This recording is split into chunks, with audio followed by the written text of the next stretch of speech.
what's the difference between just something passing and entertaining and something that really sinks deep in you and means something to you and maybe even changes how you see the world.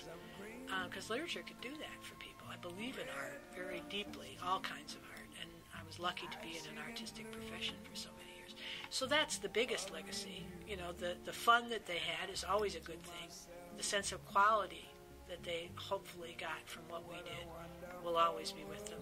I think those are probably the two biggest things. I think to some extent the legacy of the store in terms of educating people about the problems that come when people try to censor books.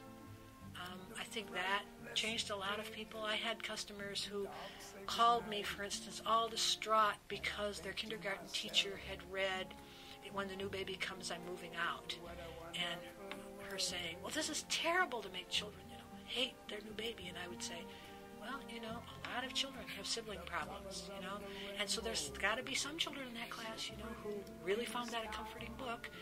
And remember, at the end, he ends up really feeling good about the baby. So I don't think anybody's permanently damaged, and some kids who come from different kinds of homes than your home, evidently, probably found that very comforting.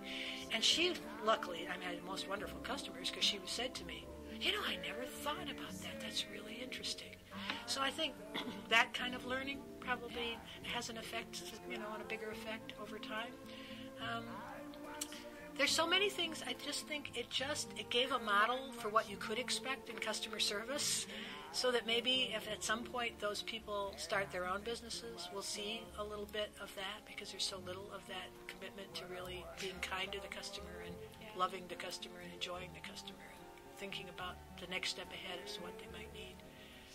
So maybe that'll have an effect. I think all of the things that we did are those kind of amorphous effects. But the other one, of course, is that sitting in people's houses all over the United States are books that were bought at Halfway Down the Stairs that are very well-loved books, and that hopefully will get passed on in those families. So that maybe, who knows, years and years from now, those books are still sitting on somebody's shelf because they've become beloved keepsakes in that family. And that's a very special thought, that the life of the store goes on that way.